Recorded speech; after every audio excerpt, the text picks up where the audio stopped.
There are still so many Super Famicom games for me to talk about, so let's do, I think this is part 6 of talking about Super Famicom games.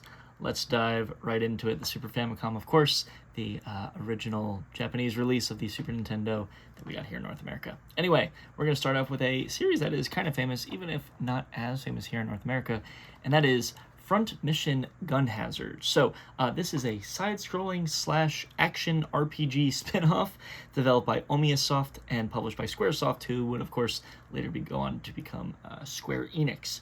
It was released one day before the 1-year anniversary of the very first game, so that would be in February 1996. And yeah, the series was so young, so in my opinion, calling it a spin-off is kind of interesting, but we'll get into that. The developer Omiyasoft has very little in their catalog, which pretty much entirely consists of the series called Concept, which I had never heard of before this video, but that's Omiyasoft. It's like I said, it's a little weird to call this game a spin-off when the first game was not even a year old at that point, but most of the numbered entries in this series are tactical RPGs, where this is more of like an action RPG side-scroller, so this game being a shooter specifically, I think warrants it being called a spin-off. As the story goes, the year is 2064, and you're a Norwegian soldier named Albert who gets summoned by the president to be his bodyguard during a coup. However, you as the bodyguard get arrested, you later escape, and then that leads you to traveling all over the world to resolve conflicts, but in the process you end up finding connections and effects of that coup, so that's actually kind of interesting. I also thought the setting was pretty cool. You're in the early 2000s, sort of the background is in the early 2000s, which again, this was 1996, so a little future, a little dystopia, but in the early 2000s, every country is fighting over natural resources, but those fighting countries band together to build an elevator to space in the year 2024, which in real time is only like a year ago. But when they make another scientific discovery, they halt research on that elevator, which was supposed to be symbolic of failed dreams and hopes, according to Wikipedia, while also descending the world back into conflict. So kind of neat stuff. I think that's really, really neat. In all of this, you play as a mech in side-scrolling levels, but you also have the ability to leave your mech and explore, and the only real RPG elements to this game are that your body armor, your mech armor, gains power over time as opposed to decaying. So that's not really much of an RPG in the total long run for the type of game, but I guess it's hard to escape any RPG elements in an RPG series. So this game received pretty well, and along with the first game, helped kick off a very humble line of games across a bunch of different genres. The first time I had heard about Front Mission was in a Nintendo Direct, like when I first came back to games in like 2022, 2023. I think they were remastering the first 2 Front Mission games. Not this one, the first 2 like mainline Front Mission games. So that's pretty cool, and it's cool to still see it getting love. The first Front Mission game in North America, I don't know which game number it was specifically, but the first one didn't come to North America until February 2000. So the series definitely way more popular in Japan, but very cool to add this one to the collection. Next up, we have a funny name, but I think this game is a little bit more common than I probably want to believe, and that is Lagoon. So this is a September 1990, also action RPG, initially releasing for the Japanese home computer, the X68000, but was ported to the Super Famicom and the Super Nintendo a little over a year later in December 1991. The initial release was developed and published by Zoom. Not that Zoom, not the modern Zoom, but its port was developed and published by Kemco, which was responsible for a lot of licensed games in the 90s, some mobile games in the 2000s and 2010s. I wish I could find like a pattern to tell you, but I had heard of Kemco prior to this game, so odds are you've probably played something Kemco developed or published prior to this video. Wikipedia compares the games to early Ys games, where there's mostly action combat, but also lots of common fantasy RPG elements, so like, you already know where this goes. The story consists of you being the champion of light who has to travel around and investigate why water got polluted. That's an oversimplification, but like, that's basically it. It looks cool though. It unfortunately seems a little polarizing, where I didn't see that it was received well when it was released, But my only other sources of info were blog reviews, like single people reviewing them. Some people said they liked it more than Zelda. Some people said it sucks. So I don't know what to get out of this, but I'm sure if you have any interest in 16-bit RPGs, there's probably some joy you can derive out of this wearing the right glasses when you play. So at least it's got a cool title, Lagoon. Or maybe you're like me and it is a pipe dream for you to enjoy RPGs. Please laugh.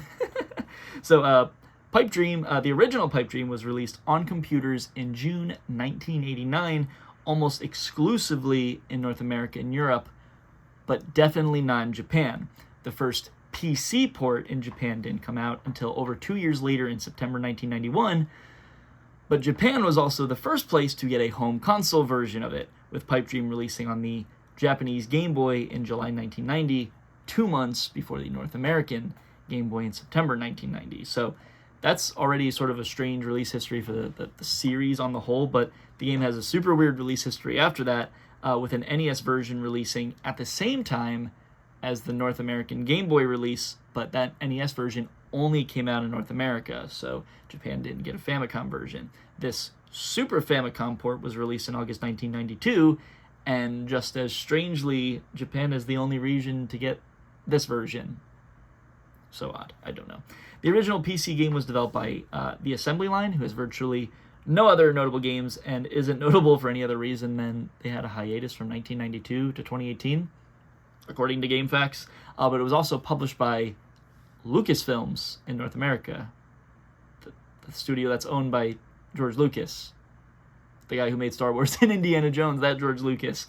So that's a little odd. The home console versions had a bunch of different developers and publishers, with this specific Super Famicom version being developed by TOSC and published by Bulletproof Software in Japan. I think we've talked about both companies somewhere along the line on this channel before, but that's a whole lot of setup for a random PC game, so it must be at least super notable. I mean, it was developed by Lucasfilms. It's got to be. Oh no, sorry, published by Lucasfilms. It's got to be a big deal, right? I mean, kind of. So, have you ever played a puzzle game or a mini game where you had to put up connections from like point A to point B, and you had to take those connections and maybe you had to put them on the grid, or you had to take those connections and turn them, kind of like pipes where maybe you have like a straight pipe but then like a curved pipe, and you have to get from point A to point B? That's Pipe Dream. And I believe this is the game, not the specific version, but this is the game that started the pipe puzzle game, so to speak.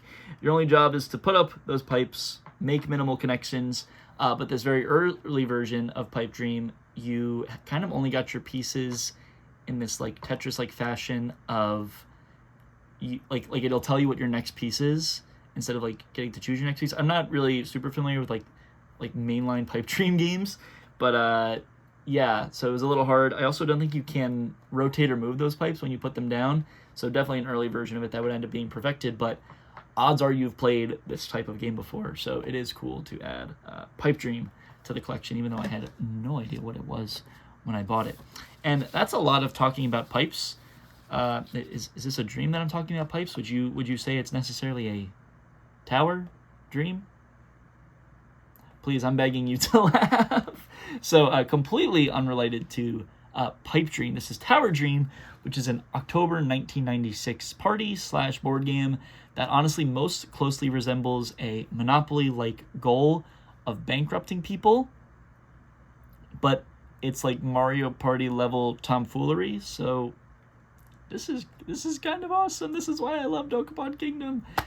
That's this. The game was developed by C-Lab and published by ASCII Entertainment, with C-Lab having nothing of note aside from some basketball games in Japan, which is always kind of funny. Very like North American sport in Japan. But they also, according to GameFAQs, had a hiatus from 1999 to 2018. Back-to-back games like that, I don't know how that happened. But there was one game that stuck out to me that I looked up on eBay that was like $200 by C-Lab. I was on the PC Engine CD. I can't say that title here, so like just look up C-Lab on GameFAQs and you'll find it. I really covered the gameplay in saying that it's a sufficiently different Monopoly and Mario Party game, but the game puts a ton of emphasis on being super over the top, super ridiculous, and it also, as a Super Famicom exclusive, released nowhere else, no other ports, it has Link and Princess Peach in it. Nintendo characters on a Nintendo game. So, not surprising that it's only on the Super Famicom for that reason, but then kind of sad that it's only stuck in Japan and on the Super Famicom with no other re-releases that I saw. So this looks great in an alternate timeline. This is what I play instead of maybe Dokapon Kingdom, but yeah, very sad. But this is Tower Dream. This is pretty cool.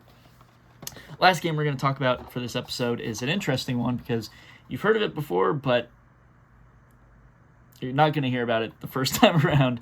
This is Wali o Sagase Ehan no Kuni no Daiboken. I got that, I swear. So that sounds like nonsense, but it's actually a Where's Waldo game in Japan. So first things first, I did not know this, but Where's Waldo is not the original title for this series. The original title for the series is Where's Wally. Where's Wally began in the UK. I think it was in the 90s, maybe in the 80s. I just realized I didn't look that specific part up. But when it came to North America, for whatever reason, it wasn't Where's Wally, it was Where's Waldo. So for that reason, I'm gonna use Where Waldo, even though this is Japanese Where's Wally. But yeah, so Where's Waldo, Where's Wally, same thing. But this is technically a Where's Wally game. So Where's Waldo, if you're somehow not familiar because you lived under a rock, Where's Waldo started as a children's book, as a single children's book, but it's expanded to a series of children's books where your only goal is to find this uniquely dressed, it's like he's got red and white stripes and he's got a red and white striped beanie. You have to find Waldo, this super unique Waldo, on these big, super detailed pages. And there's just like tons of people obscuring him, objects obscuring him. Maybe there's people that are just super close to Waldo, but that's your goal. In the children's books, your goal is to find him. So this game is a video game adaptation of that, but there's a lot going on behind the scenes here. So this game is a February 1993 search Where's Waldo game developed by Natsu System and published by Tomy, where, surprise, surprise, again, you're looking for Waldo or Wally. You're looking for Wally.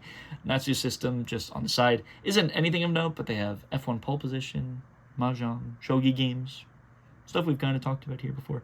And I don't know how else to really describe the game besides that you're looking for Waldo, but it's also a borderline puzzle RPG where you're searching for multiple people in the Waldo universe. So I kind of like that because that means the game is a little bit more fleshed out than being just a adaptation of the book. Like, they actually put some care into it to make it a little different than just the books. What was most fascinating to me, however, is when I initially got this game, I didn't realize it never came to North America. So this game, specifically, the one in my hand, never came to North America. But we talked about how the Super Famicom and Super Nintendo are the same system, and we in North America did get a Where's Waldo game. But that Where's Waldo game is not the same game as this Where's Waldo. That is really weird. So there was a North America only NES game in 1991. That was the first video game adaptation of Where's Waldo, Where's Wally.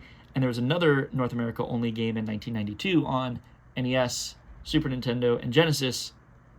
But then I guess Japan got mad that they weren't getting Where's Wally games and had a Japan only arcade game by Sega. And then this one exclusively on Super Famicom. How strange. Kind of sad, though. It would also be the last time that Where's Waldo would get games. The last time Where's Waldo video games were released were on the DS and Wii in the mid-2000s. And those are the only two Where's Waldo games to release since. So I think maybe Where's Waldo has kind of left the public eye a little bit, which is kind of sad. I remember doing them as a kid. But that's Where's Waldo, and that's a random Where's Waldo game that never came to North America. Strange. I don't know. But anyway, that's all I got. So thank you so much for watching. I hope you learned something. Is there anything, if there's anything I got wrong, please correct me. I would love to continue learning about these games as much as I have hopefully taught you something. So with that said, bye.